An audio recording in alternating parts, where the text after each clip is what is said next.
भाई दिसंबर वाल्मीकि जिंदाबाद, भाई दिसंबर वाल्मीकि जिंदाबाद।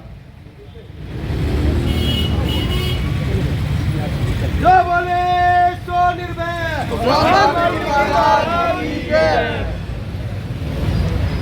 चलो चलो चलो चलो भाई।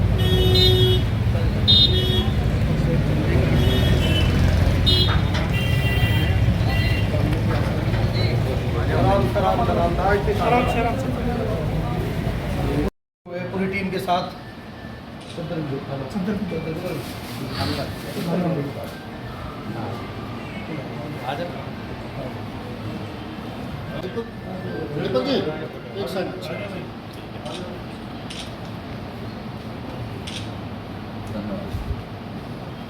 देखिए, आज मेरा भिवानी से, हम 7 बजे चले थे भिवानी से लेकर के, और जैसा कलानौर, रोहतक, खैरडी मोड़, गोहाना में अभी पीछे मारा गांव है, वहाँ कुल मिला के आज हमारे अम्बाड़ा तक के 12 पॉइंट हैं।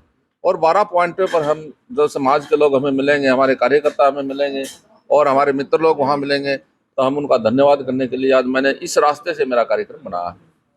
तो लोकसभा का चुनाव भी आ गया है, 10 की 10 सीटें जो है बीजेपी ने बांट दी है, और कांग्रेस कह रही है कि जो है जो कांग्रेस के जो लोग हैं उनको टिकटें दी गई है इस बार।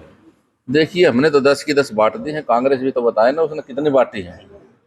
अभी तक उन्होंने मैं पूरे देश भर की चर्चा करूं तो अभी उनको कैंडिडेट ही नहीं मिल रहे हैं, कोई कैंडिडेट ही उनके पास नहीं है, उनके पास कोई उम्मीदवार ही नहीं है चुनाव लड़ने के लिए।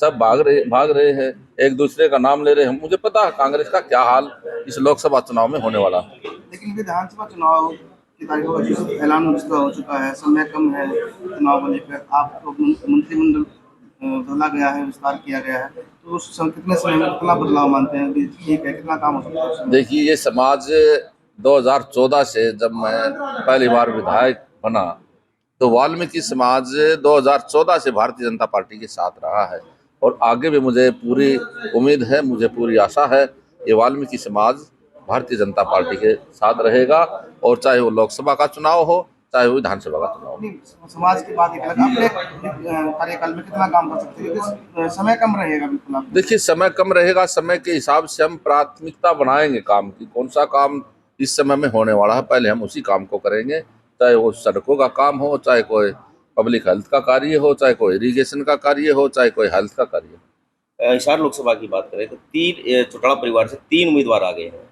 बीजेपी की बात करें, जेजेपी की बात करें, इनेलो की बात करें, तो किस तरह दिखते हैं लोग? देखिए, मेरी अपनी विधानसभा भी हिसार लोकसभा में लगती है। मैं आपको आपके चैनल के माध्यम से यही कहना चाहूँगा, जो हमारा कैंडिडेट आया है चौधरी रणजीत सिंह जी चौटाला जी, मैं अपनी विधानसभा से 60,000 प्लस वोटों से वहाँ से उसको जिता करके भेज दूंगा, और वहाँ पूरी लोकसभा में वो कम से कम भी 60,000 प्लस से जीत करके लोकसभा में पहुँचेंगे। जिस तरह से एनडीए का नारा दिया जा रहा है 400 प्लस का, क्या लगता है? ये नारा बिल्कुल सटीक होने वाला है, बिल्कुल सधने वाला नारा है। ये माननीय नरेंद्र मोदी जी जो है फिर से एक बार नरेंद्र मोदी की सरकार। हरियाणा में क्या रहेगा? हरियाणा में भारतीय जनता पार्टी की सरकार बनेगी। कितनी सीटें लेंगे लोकसभा चुनाव में? लोकसभा चुनाव में हम 10 की 10 सीटें लेंगे, और मैं एक वाल्मीकि आश्रम में बैठा हुआ, हमारे महाराज जी बैठे हैं, मैं इसे पवित्र स्थल पर आप एक बात और कहता हूं, हम हरियाणा में विधानसभा में भी 60 प्लस सीट लेकर के आएंगे। आज ये 60 शब्द मेरे मुख से यहाँ निकला है, ये भगवान वाल्मीकि ने मुझे लगता है मुझे इस तरह का आश्वासन दिया। दिल्ली के मुख्यमंत्री अरविंद केजरीवाल को जो है आज ईडी का समन मिलने के बाद जेल जाना पड़ा, उनकी जांच चल रही है, लेकिन आप पार्टी मुद्दा उठा रही है कि ये वही केजरीवाल है जब सत्ता में आया, सत्ता में आने से पहले कभी सोनिया को जेल में डालने की बात करता था, कभी लालू यादव को जेल में डालने की बात करता था, और उसके बाद जब सत्ता पर काबिज हुआ तो इसने एक शराब पॉलिसी बना करके अपने रिश्तेदारों को, अपने चहेतों को जो फायदा पहुंचाया है, उसके नाते से इसको जेल जाना पड़ा।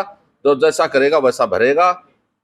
अभय सिंह चौटाला का एक बयान आया है कि 2024 में नरेंद्र मोदी की सरकार बनती है तो जितने भी पक्ष के नेता हैं वो सभी जेल में होंगे।